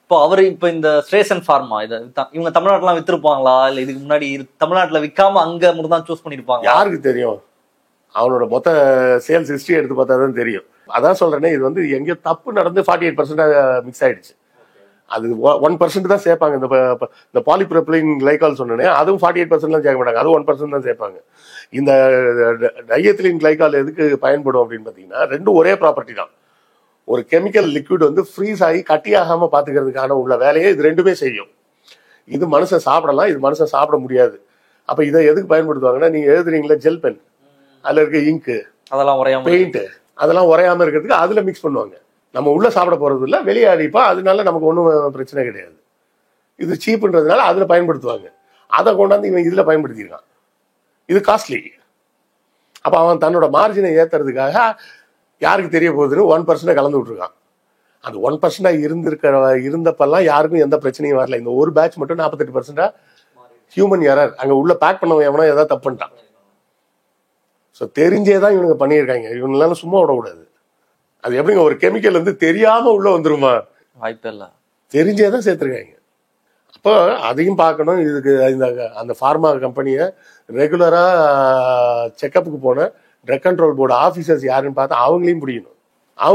அதெல்லாம் அவங்களே ஷாக் தான் வராங்க. ஆமா, அவங்களையும் இல்ல, இந்த ப்ராசஸ்ல அவங்க உள்ள வந்துருவாங்க, ஆட்டோமேட்டிக்கா வந்துருவாங்க. அவங்க தெரியாம நடக்கிறதுக்குலாம் வாய்ப்பு இல்லை. ஆமா, தெரியாம எப்படி நடக்கும்? அவங்க தானே அலோவ் பண்ண முடியும் இந்த பேட்ச் போலாமா வேணாமான்றதுக்கு. பட் வந்து ஒரு மெடிசன் வருது மார்க்கெட்டுக்கு அப்படின்னா முதல்ல அது உள்ள வரதுக்கான செக்கிங் தான் நடக்கும்.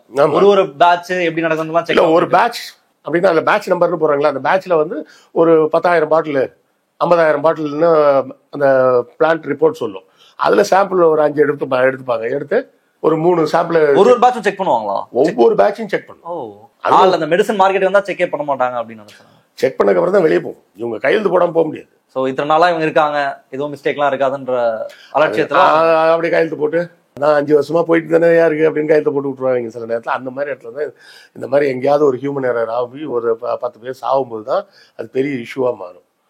அதனாலதான் சொல்றது, இந்த ஒர்க்கை பொறுத்தவரை, அதுவும் லைஃப் சம்மந்தப்பட்ட ஒர்க்ல இருக்கிறவங்க நெக்லிஜென்ஸே பார்க்க முடியாது, இருக்கக்கூடாது.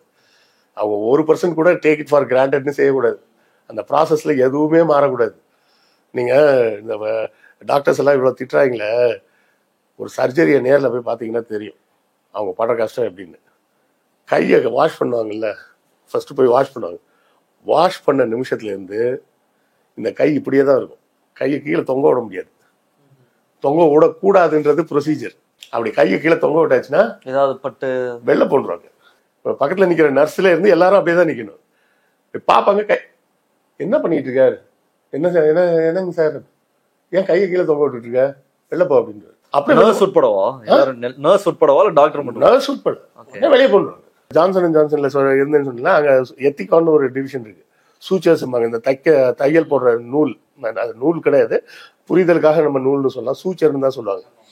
அதை அதோட எஃபிகாக்சி, அது எவ்வளவு நல்ல தரமானது அப்படின்னு சொல்றதுக்காக நாங்க மாசம் ஒரு சர்ஜரியாவது நேரா பார்த்து எங்க குறிப்பிட்ட ஒரு ப்ராடக்டா அந்த டாக்டர்கிட்ட சொல்லி, இந்த சர்ஜரியில யூஸ் பண்ணி பாருங்க அப்படின்னு அவங்க கூட இருந்து அந்த ரிப்போர்ட் எழுதணும். அப்ப நாங்களும் இப்படியே தான் நின்றுட்டு இருக்கணும். சர்ஜரின்றது நீங்க அந்த டாக்டர்ஸ் மீது கொட்டப்படக்கூடிய வன்மம் ரொம்ப தப்பு. அது உங்களை அஃபெக்ட் பண்ணிருக்கு. நீங்க நிறைய இடத்துல டாக்டர்ஸ் எப்படி எல்லாரும் டீல் பண்றாங்கன்றத குறிப்பிட்டே வரீங்க. ஆமாங்க. இப்ப இந்த ரமணா மாதிரி ஒரு படம்லாம் அவன் பாட்டு சிம்பிளா எடுத்துட்டு போயிட்டான். அது ஏற்படுத்தின தாக்கம் டாக்டர்ஸ்னாலே மோசம்ன்றப்ப அவன் என்ன பண்ணுவான்? நம்ம ஊர்ல ஒரு பெரிய தப்பு என்ன தெரியுமா? போலீஸ், லாயர்ஸ், டாக்டர்ஸ் இவங்களை பூரா ஃப்ராடுன்னு படம் எடுக்குது. நீ போலீஸ் ஃப்ராடுன்னு சொன்னா யார்கிட்ட போவ? கட்ட பஞ்சாயத்துக்கார்ட்ட போவ. வக்கீல் ஃப்ராடுன்னு சொன்னா எங்க போவ? அப்ப எங்க பஞ்சாயத்து. டாக்டர் ஃப்ராடுன்னு தான் எங்க போவ? குவாக்ஸ்ட போவ. எனக்கு தெரிஞ்சில்ல, தமிழ்நாட்டில் இல்லை இந்தியாவிலேயே நிறைய பேர் இருக்காங்க. கல்யாணம் ஆகும், அது வேற போர்னோ பார்த்துட்டு இருப்போம். போர்னோ பார்த்துட்டு கல்யாணம் ஆனதுக்கப்புறம் என்னடா நம்மளால ஃபுல்லாக பர்ஃபார்ம் பண்ண முடியலன்னு இவனுக்கு ஒரு கில்ட் வந்துடும். உனக்கு அப்படி கில்ட் வந்தால் நீ என்ன பண்ணுவோம்? டாக்டரை போய் என்ன டாக்டர், என்னால் 3 நிமிஷம் தான் பெர்ஃபார்ம் பண்ண முடிஞ்சுது. 3 நிமிஷம் தான்டா பண்ண முடியும், அப்படிதானே இந்த பாடி டிசைன் அப்படின்னா அவர் உனக்கு விளக்கமாக சொல்லுவார். இவன் என்ன நினச்சி 3 நிமிஷம் தான் நம்மளால பெர்ஃபார்ம் பண்ண முடிஞ்சுது. அந்த சீடியில பார்த்தா அது 1.5 மணி நேரம் பண்ணாங்க. அது ரஜினிகாந்த் படத்துல 50 பேர் அடிப்பாரு, நேரம் அடிக்க சொல்லுங்களேன். அதே மாதிரிதான் அந்த போர்னோகிராஃபில நடிச்சவன நேரா கூப்பிட்டு நீ 1.5 மணி நேரம் பண்றான்னு சொன்னா எப்படி பண்ணுவாங்க?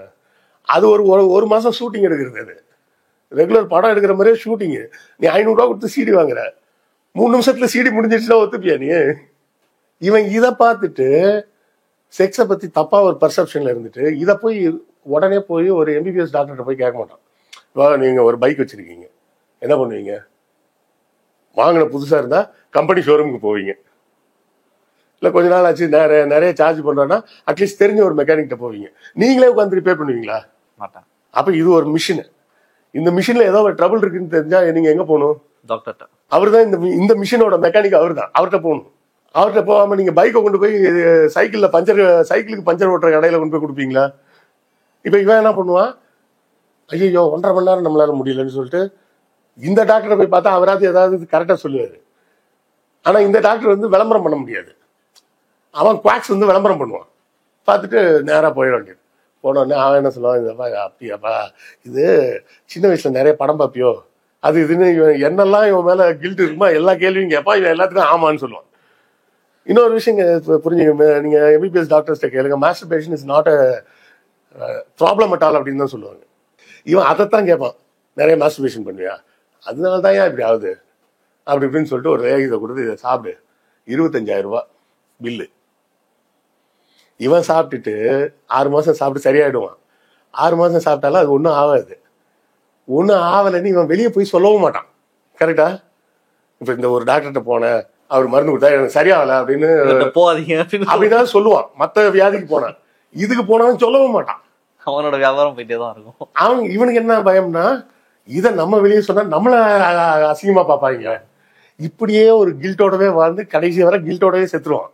இதுக்கு நீங்க வந்து ஒரு எம்பிபிஎஸ் டாக்டர் போனீங்கன்னா ஒரு 100 ரூபாய் 150 ரூபாய், அதிகம் போனா 200 ரூபாய்க்கு மேல சென்னையிலேயே எந்த டாக்டர்ஸும் வாங்குறது கிடையாதுங்க. ஒரு சில அல்ட்ரா ஸ்பெஷாலிட்டி டாக்டர்ஸை தவிர மற்றவங்க, இப்போ எனக்கு தெரிஞ்ச ஒரு டாக்டர் ஒருத்தர் இருக்கிறார் இங்கே டி நகரில், ஜெயக்குமார்னு, ஆர்த்தோ ஸ்பெஷலிஸ்ட். எந்த அளவுக்கு ஸ்பெஷலிஸ்ட்னா, நம்ம ராஜீவ்காந்தி ஹாஸ்பிட்டலில் ஓல்டு வாஷ்ரூம்பேட்டில் ஒரு ஆக்சிடென்ட்டில் கை துண்டாகி ஒரு லேடி வந்தாங்க. அந்த கையை திரும்ப சேர்த்து இப்போ அந்த கை ஃபங்க்ஷன் ஆகுது. அவ்வளோ ஸ்பெஷலிஸ்ட்.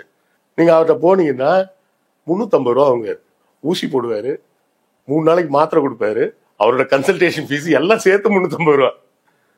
அதான் இங்கே உள்ளது. நீங்கள் அங்கே போய் அந்த டாக்டரை கேளுங்க, அவர் உங்களுக்கு விளக்கமாக சொல்லுவார். இதை பற்றி தெளிவாக அவங்க படித்தவங்க. இவன் பூரா குவாக்ஸ். கேட்டால் எங்கள் அப்பா காலத்துலேருந்து நாங்கள் பரம்பரையாக வைத்தியம்மா. இதுல சாவுறாங்க அப்படின்றது ஒரு குற்றச்சாட்டா வச்சாங்கன்னா, மாடர்ன் மெடிசன் எடுத்து செத்து போயிட்டாங்க, இப்போ இன்னைக்கு 24 பேர் செத்து போயிட்டாங்க, இந்த மெடிசனை நம்பவே கூடாதுன்றதை அதுதான் நம்ம ஸ்டார்டிங்ல அங்க இருந்தா அங்கதான் இவனுக்கு வந்து அந்த அதை பரப்புறது யாருன்னா இந்த குவாக்ஸ் தான் பரப்புவாங்க. அந்த குவாக்ஸ் தான் இதை பரப்புறது. இப்போ இதை வந்து ஒரு எம்பிபிஎஸ் டாக்டர்கிட்ட போய் கேளுங்க. ஆமா இது நடந்திருக்குன்னா சிஸ்டம்ல எங்கேயோ ஒரு லூப் ஹோல் ஆயிடுச்சு, அதுதான் பிரச்சனை. அதை அந்த லூப் ஹோல் எங்க இருக்குன்னு பார்த்து அடைக்கணும். டேங்க்ல வந்து எங்கேயோ தண்ணி லீக் ஆகுதுன்னா அது ஏன் லீக் ஆகுதுன்னு பார்க்கணும். அதை விட இந்த டேங்கே இப்படிதாங்க ஓட்ட அது ஒழுகிட்டே இருக்கும் அப்படின்னு சொல்லிட்டு இருக்கிறது வந்து முட்டாள்தனமான பேச்சு. அதோட சொல்யூஷன் என்னன்றதை பார்க்கணும். அதுக்கு நீங்க கொடுக்குற ரீப்ளேஸ்மெண்ட் என்னது? குவாக்ஸை கொண்டு ரீப்ளேஸ்மெண்ட்னு சொன்னா எப்படி இருக்கும்? அப்போ இது ட்ரைட் அண்ட் ப்ரூவ்டு மெத்தடு. அதுல ஒரு சின்ன தப்பு நடந்துருச்சு, 20 பேர் இறந்துருக்காங்க, அதுல எல்லாம் மாத்திலாம் நம்ம இல்லைன்னுலாம் என்ன சொல்றது சப்பக்கட்டுலாம் பண்ணல. ஆனா இதுக்கு மாற்றா நீங்க எதை சொல்றீங்க? ட்ரக் இண்டஸ்ட்ரியே ஒரு மாஃபியா அப்படின்லாம் சொன்னாங்கன்னா, இந்த ஃபார்மா இண்டஸ்ட்ரியே அப்படி இவங்களா சொல்லிக்க வேண்டியதா? இவங்களுக்கு என்ன தெரியும்ன்றீங்க? நான் சொன்னல, இந்த 4 ப்ரொசீஜரை முடிச்சு அதுக்கப்புறம் தான் நீங்க அப்ரூவலுக்கே மருந்து சப்மிட் பண்ண முடியும். அதுக்கப்புறம் ட்ரக் மாஃபியா அது இதுன்னு சினிமாவில் வேணா சொல்லிக்கலாங்க, சினிமாவில் தான் சொல்லிக்கலாம். அதுவும் சொல்ற பாருங்க, ஒருத்தன் பல லட்சம் கோடிகள் செலவு பண்ணி ஒரு புது ட்ரக்கை கண்டுபிடிச்சா கூட 15 வருஷம் தான் அவன் மட்டும் விற்க முடியும். அதுக்கப்புறம் அது ஓப்பன் மார்க்கெட்டுக்கு வந்துடும், யார் வேணா அதை பண்ணலாம். அதுக்கு தென் இட் பிகம்ஸ் ஜெனரிக். யார் வேணாலும் அதுக்கப்புறம் அதை தயாரிக்கலாம். அந்த யார் வேணா தயாரிக்கலான்ற ஒரு இடம் இருக்குல்ல, அதுதான் அங்கதான் இந்த மாதிரி ஏதாவது சில சமூக விரோத கும்பல் உள்ள புகுந்து கொள்ளை லாபத்துக்கு ஆசைப்பட்டு ஒன்றும் இல்லை. இப்போ சொன்னேன் 25,000 ரூபாய்க்கு இவன் லேகே வாங்கி சாப்பிட்டான். இதே டாக்டர்கிட்ட போய் பார்த்துருந்தான்னு வச்சுக்கலாம், ஒருவேளை உண்மையிலேயே அவனுக்கு வந்து எரக்டைல் டிஸ்ஃபங்க்ஷனே இருக்குன்னா கூட அவர் வந்து அவன் பாடி வயசு எல்லா கண்டிஷனும் எல்லாத்தையும் பார்த்துட்டு அவர் வந்து சரி கெமிக்கல் பேர்லாம் சொன்னோம்னா எவனா போய் கடையில் சொல்லி வாங்கிட்டு இருப்பாங்க. வயகரா டேப்லெட்டே அவர் ப்ரிஸ்கிரைப் பண்ணி கொடுப்பாரு வயசுக்கு ஏற்ற மாதிரி. ஒரு 30 வயசுனா அதுக்கு ஒரு டோசேஜ் இருக்கு, 45-50 வயசுனா அதுக்கு வேற டோசேஜ், 60 வயசுக்கு மேலனா வேற டோசேஜ். அது யாருக்கு சாப்பிடலாம், சில பேர் சாப்பிடக்கூடாதுலாம் இருக்கு, அதெல்லாம் டாக்டருக்கு தான் தெரியும். அது ஒரு மாத்திரையே 25 ரூபா தான். ஒரு மாத்திரை 25 ரூபா. இவர்கிட்ட போனீங்கன்னா 200 ரூபா ட்ரீட்மெண்ட்டு, 4 மாத்திரை 100 ரூபா, இவ்வளவுதான் முடிஞ்சு போச்சு. 25 ரூபா கொடுத்து 25,000 கொடுத்து அதுல ஒரு பிட்டு கூட வேலை செய்யாது. இது 100% வேலை செய்யும். ஏன்னா இது எவிடன்ஸ் பேஸ்டு. எதுக்காக செக்ஸையும் சேர்த்து சொல்றோம்னா அப்படியாவது அவேர்னஸ் சொல்றோம். இது மாதிரி லட்சக்கணக்கான பேர் ஏமாந்துட்டு இருக்காங்க டெய்லி. ஒழுங்கான ஒரு மாடர்ன் மெடிசன் டாக்டரை போய் பார்த்து இதை கேட்கணும் அப்படின்றதுக்கு உண்டான அந்த டாக்டர்கிட்ட கேட்கறதுக்கு உனக்கு கூச்சமா இருக்கு, ஆனா இவன்கிட்ட கேட்கறது ஈஸியா இருக்கு. எல்லாமே ஒரு மறைமுகமா இருக்கு போல இதுல. பிரச்சனை இதுதான். அதாவது நீங்க சிஸ்டம்ல எந்த ப்ராப்ளம் இல்லை, அந்த மெடிசன்ல எந்த ப்ராப்ளமும் இல்லை, அதை தயாரிச்சவன் அதை மானிட்டர் பண்ண ஏஜென்சி, அந்த ஏஜென்சியில இருக்கக்கூடிய கல்பிரிட். அதுக்காக ட்ரக் கண்ட்ரோல் போர்ட்ல இருக்க எல்லாருமே கல்பிரிட்னு நம்ம சொல்ல முடியாது, கரெக்டுங்களா? அப்ப அந்த ஒரு பர்டிகுலர் கல்பிரிட் யாருன்றதை தான் கண்டுபிடிக்கணும். நீங்க அதை கண்டுபிடிக்காம மொத்த சிஸ்டத்தையே குறை சொல்லக்கூடாது. அதாவது நம்ம சொன்னோம் போலீஸ், லாயர், டாக்டர் இப்படி படம். இதுல வந்து ஒரு டாக்டர்கிட்ட போயிருக்காங்க மக்கள், இந்த டாக்டர் பிரிஸ்கிரைப் பண்ணிருக்காரு அப்படின்னா ஜென்ரலாவே ஒரு பயம் வராதா டாக்டர் மேல?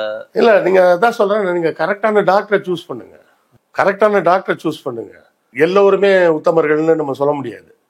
ஃபார்மா இது ஒரு மெடிக்கல் ஸ்டோர்ல போய் கேட்குறீங்க, அவன் என்ன பண்ணுவான், 1க்கு 2 அட்டை ஃப்ரீன்னு எந்த மருந்து கொடுத்தானா அந்த மருந்து தான் விற்க பார்ப்பான். ஸோ ஃபர்ஸ்ட் வந்து ஒரு டாக்டர் பிரிஸ்கிரிப்ஷன் இல்லாம எந்த மெடிசனுமே வாங்கக்கூடாது. பாராசிட்டமால் கூட வாங்காதீங்கன்ற. மேபி அதுக்காக அவ்வளோலாம் நம்ம போகணும்னு வேணா ஒரு பாராசிட்டமால், லோப்ரமால். பாராசிட்டமாலே கூட இந்த கொரோனா டைம் அப்போ நிறைய பேருக்கு அது வேலையே செய்யல. ஏன்னா அந்த அளவுக்கு அவங்க வாங்கி வாங்கி வாங்கி தலைவலிச்சாலே போட்டு அதுதான் பிரச்சனை. கொரோனான்ற ஃபீவர் இருக்கும்போது போய் கொடுக்குறாங்க, உடம்புல அது வேலையே செய்யல. ஏன்னா நீங்க வந்து உங்க பாடி வந்து இம்யூன் ஆயிடும், அந்த மெடிசனுக்கே வந்து மறந்து போயிடும். சும்மா தலைவலிச்சா போய் பேராசிட்டமால் வாங்கி போட்டுடலாம் அப்படின்றதே தப்பு அப்படின்றது அந்த கொரோனா டைம்ல ரொம்ப சாதாரணமா புரிஞ்சுங்க. சளிக்கு மருந்தே கிடையாது, இது நீங்கள் டாக்டர்கிட்டே கேளுங்க சொல்லுவாங்க, மருந்தே கிடையாது. சளிக்கு என்ன உண்டுன்னா நிவாரணம் தான் உண்டு. அதை வந்து ஏன்னா அது அந்த சிஸ்டம்ல அந்த சளி வேணும் நமக்கு, அது இல்லாமல் நீங்கள் வாழ முடியாது. ஸோ அதை நீங்கள் சுத்தமாக தொடச்சி எடுத்துட முடியாதுன்றதுனால அதுக்கு பண்ண முடியாது. நமக்கு வரக்கூடிய எல்லா வைரல் இன்ஃபெக்ஷனும் பார்த்தீங்கன்னா இந்த சுவாசம் ரெஸ்பிரேட்டரி சிஸ்டம் சார்ந்த தாக்குதலாக தான் வரும், இன்க்ளூடிங் கோவிட் முதற்கொண்டு எல்லாமே ரெஸ்பிரேட்டரி சிஸ்டத்தை தான் பிடிக்கும். ஏன்னா அதுதான் ஈஸி அட்டாக்கு. உன்னால் சளி இல்லாமல் வாழ முடியாது, ஆனால் அந்த சளியை நான் அதிகமாக்கி விட்டேன்னா அதை வச்சு உன்னை கொண்டு வரலாம்ல அப்படிங்கிறது தான் அந்த வைரஸோட அட்டாக். அப்போ முடிஞ்ச அளவுக்கு, அதாவது அதுக்காக இந்த பாட்டி வைத்தியம் அதெல்லாம் சாப்பிடக்கூடாதுன்னு நான் சொல்ல மாட்டேன். இப்போ ஒன்றும் இல்லை, ரொம்ப வீசிங்காக இருக்கா, காலையில் என்ன பண்ணுங்க, ஒரு பச்சை முட்டையை உடச்சி ஊற்றி கொஞ்சம் மஞ்சத்தூளை போட்டு நல்லா கொதிக்க பால் எடுத்து ஊற்றி நல்லா மிக்ஸ் பண்ணிட்டுங்க. அப்படியே அந்த பாலை குடிங்க. அடுத்த 10 நிமிஷத்தில் வீசிங் ரிலீஸ் ஆகிடும். இதெல்லாம் சும்மா சாதாரணமான கை வைத்தியம்னு சொல்ற மாதிரி உள்ள விஷயங்கள். இது செய்யறதுலாம் ஒன்றும் தப்பு கிடையாது. ஒரு துளசியை போட்டு கொதிக்க வச்சு சின்ன விஷயம் உங்களால என்ன பண்ண முடியுமோ அது பண்ணிக்கிறது, அது பிரச்சனை இல்லை. ஆனா இந்த மாதிரி வைத்தியம்னு சொல்லி அவன்கிட்டயா போய் வாங்கி சாப்பிடாதீங்க. எங்க பாட்டி சொன்னாங்க, கொஞ்சம் ஒரு இஞ்சி 2 மிளகு இதெல்லாம் இடிச்சு போட்டு கொஞ்சம் கொதிக்க வச்சு கஷாயமா குடினாங்கன்னா இதெல்லாம் ஒன்றும் பிரச்சனை கிடையாது. Taking food it self as medicine அப்படின்றதுல எந்த பிரச்சனையும் கிடையாது. ஆனா வேற எவனாவது ஒருத்தன் வந்து இதை மெடிசன் சொல்லி தரும்போது சாப்பிடாதீங்க. முக்கியமான விஷயம், சளி தொல்லைக்கு மருந்து கிடையாது, அதனால மேக்சிமம் மருந்துகள் சாப்பிடாதீங்க. ரொம்ப முடியாதப்ப டாக்டரை பாருங்க, நீங்களா எதாவது வாங்கி சாப்பிடாதீங்க. 200 ரூபா மிச்சம் பண்ணிட்டப்பா, அங்கே மெடிக்கல் ஸ்டோர் போன அந்த அண்ணன் வந்து 50 ரூபாய்க்கு மாத்திரை கொடுத்தாரு, எல்லாம் பர்ஃபெக்டா 3வது நாள் சரியாயிருச்சு அப்படின்னீங்கன்னா நீங்க அந்த அண்ணன் எந்த மாத்திரை கொடுத்தாருன்னு டாக்டர் உங்களை வச்சுதான் அந்த மருந்தையை டெஸ்ட் பண்ணிட்டு இருக்காங்க. இல்ல என்ன பிரச்சனைனா, அவன் என்ன நினைப்பான்னா, நம்ம கிட்ட மாத்திரை வாங்க வரான், நல்ல ஸ்ட்ராங் டோஸா கொடுத்துருவோம், சரியாயிடும் உடனே சரியாயிடும் அப்படின்னு அவன் கொடுத்துருவான். நீங்க சாப்பிட்டோன்னா உங்களுக்கு உடனே சரியான மாதிரி இருக்கும். ஆனா அடுத்த முறை உங்களுக்கு வேற இன்ஃபெக்ஷன் வரும்போது இந்த ஸ்ட்ராங் டோஸ் நீங்க சாப்பிட்டுருக்கீங்கன்னு டாக்டருக்கு தெரிஞ்சாதான் அவர் அதை விட ஸ்ட்ராங்கா ஒன்று கொடுக்க முடியும். வேலையை செய்யாது. அப்புறம் அவர் ஒன்று கொடுப்பாரு, வேலை செய்யாது. அப்புறம் அவர் கேட்பாரு, இதுக்கு முன்னாடி கடையில் எங்கேயாவது வாங்கி சாப்பிட்டியான்னு அவரே கேட்பாரு. இப்போ டாக்டர்ஸ் எல்லாம் தெளிவாயிட்டாங்க. நான் இன்னொன்னு சொல்றேன், டாக்டர்ஸுக்கு நான் வைக்கக்கூடிய இன்னொரு வேண்டுகோள், எங்கடா அந்த நான் சொன்ன ஆர்த்தோ டாக்டர் அவர் வந்து ஒரு போர்டு வச்சிருக்காரு வெளியே, ஏற்கனவே புத்தூர் கட்டில் ட்ரீட்மெண்ட் எடுத்தவர்களுக்கு இங்கு சிகிச்சை அளிக்கப்படாது அப்படின்னு போர்டே வச்சிருக்காரு. மற்ற டாக்டர்ஸ்க்கு நான் வைக்கக்கூடிய ஒரு வேண்டுகோள், கூகுள் மற்றும் ஏஐயில் கன்சல்டேஷன் பண்ணவர்கள் இங்கே உள்ளே வர வேண்டாம் அப்படின்னு ஒரு போர்டு. முதல்ல மருந்தை பத்தி புது விதமான குவாக்ஸா இது இல்ல, இது ஒரு பெரிய ஜெனரேஷன் குவாக்ஸ். இது ஒரு புது ஜெனரேஷன் இப்படி ஒரு கிளம்பி இருக்காங்க. என்னன்னா எதார்த்தாலும் எல்லாருக்குமே வந்து இப்போ உடம்பு எனக்குமே வந்து உடம்பு டப்புன்னு வர கூகுள் இப்பெல்லாம் இருக்கு, என்ன எல்லாத்துக்குமே போடுற பழக்கம் எல்லா டாக்டர்ஸுமே சொல்றாங்க. அது பண்ண ஏங்க கூகுள்ல பாக்குறீங்க வந்து பாருங்க, அது பண்ணக்கூடாது. சரியா, அவுட் ஆஃப் கியூரியாசிட்டியா நடந்துடும். அது பண்ணவே கூடாது. உங்களுக்கு ஃபீவர் என்ன சிம்டம் போடாலும் வந்துருது, இதுவா இது சிம்டம் இருக்குன்னு. அதுக்கு என்னெல்லாம் பாசிபிலிட்டி இருக்கா எல்லாத்தையும் சொல்லுவோம். இப்போ நீங்க உங்களுக்கு ஃபீவர் இருக்குன்னு வச்சுங்களேன், எப்போ டாக்டர்கிட்ட போகணும் அப்படின்னு கேட்டீங்கன்னா 3 நாள் வெயிட் பண்ணுங்க.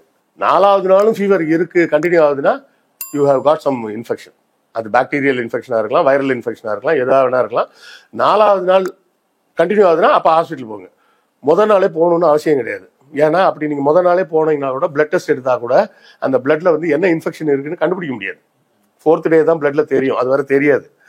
ஸோ டாக்டர்கிட்ட போகும்போது அந்த 3 நாளைக்குள்ள வேற ஏதாவது ப்ராப்ளத்தில் ஜுரம் இருந்தால் அது தானாகவே சரியாயிடும். 2 நாளில் சரியாயிடும். சாதாரணமாக வரக்கூடிய ஃபீவர்ஸ் வந்து 1 நாள் 2 நாள் போயிடும். 3 நாள் தாண்டியும் ஃபீவர் இருக்குன்னா யூ காட் சம் இன்ஃபெக்ஷன். அப்போ டாக்டர் உடனே போயிடும். இல்லை அந்த ஃபீவர் வந்து எக்ஸாபிடண்டாக ஹையாக இருக்குது அப்படின்னு சொன்னாலும் உடனே ஓடிடுங்க. இந்த 2 சிச்சுவேஷனாக இருந்தால் உடனே டாக்டரை பார்த்துருங்க. டாக்டரை பார்க்காம தயவு செய்து பேராசிட்டமால் கூட வாங்கி சாப்பிடாதீங்க. அதுதான் நான் சொல்லுவேன். எனக்கே ஒரு பேட் ஹேபிட் உண்டு, டெய்லி 2 ஸ்டெப்சில்ஸ் வாங்கி வாயில போட்டுக்கிட்டே இருக்குது. அது ஒரு ஹேபிட். சில பேருக்கு வந்து பார்த்தீங்கன்னா இந்த இன்ஹேலர் வச்சு மோந்து பார்த்துக்கிட்டே இருப்பாங்க. எனக்கு தெரிஞ்ச ஒரு நண்பர் எப்பவுமே பாக்கெட்ல வந்து இந்த ஆக்ஸ் ஆயில் வச்சிருப்பாரு, எடுத்து அப்பப்போ தடவை மோந்து பார்த்துட்டு இருப்பாரு. இது மாதிரிலாம் அது வந்து ஹேபிட்ஸ், அதெல்லாம் பண்ணாதீங்க. அது வந்து உங்களுடைய சிஸ்டமையும் வந்து டிஸ்டர்ப் பண்ணும். நாளைக்கு ஏதாவது ஒரு ப்ராப்ளம் வரும்போது அந்த கொடுக்குற மருந்துகள் நீங்க என்ன கருமத்தெல்லாம் இத்தனை வருஷம் பண்ணி வச்சீங்கன்னா டாக்டருக்கு எப்படி தெரியும்? அப்புறம் அவர் முதல்ல இருந்து கண்டுபிடிக்கணும். ஸோ எப்போதுமே ரொம்ப சிம்பிள், எந்த மெடிக்கல் ஸ்டோர்லையும் போய் மருந்து கேட்காதீங்க. மருந்து மாத்திரை கொடுங்கன்னு கேட்காதீங்க. தலை வலிக்குது, இந்த காது இந்த பக்கமா வலிக்குது, மூக்கில் ஒரு பக்கமா ஒழுகுது, மூக்கு ஒழுகுதுன்னு கேட்டிங்கன்னா உடனே ரொம்ப சிம்பிள் செட்ரிசின்னு ஒரு டேப்லெட் எழுதி கொடுத்துருவாரு. அதாவது அதுக்கு பேரே வந்து என்ன சொல்றாங்கன்னா ஆன்டி ஹிஸ்டமைன் அப்படின்னு சொல்லுவாங்க இந்த கிளாஸ் ஆஃப் ட்ரக்ஸுக்கு. ஹிஸ்டமைன் அப்படின்னு சொல்லி ஒரு சப்ஸ்டன்ஸ், அது வந்து என்னன்னா பாடிக்குள்ள அலர்ஜியை உருவாக்கும். அந்த அலர்ஜியை உருவாக்கக்கூடிய சப்ஸ்டன்ஸுக்கு பேர் ஹிஸ்டமைன்ஸ் அப்படிம்பாங்க. நம்ம சாப்பிடக்கூடிய இது பூராமே ஆன்டி ஹிஸ்டமைன் அப்படின்னு சொல்லுவாங்க. இருமல் மருந்துலேருந்து எல்லாமே ஆன்டி ஹிஸ்டமைன்ஸ் தான். அந்த ஆன்டி ஹிஸ்டமைனை ப்ரிசர்வ் பண்ணுறதுக்கு வேற சில விஷயங்களை சேர்ப்பாங்க.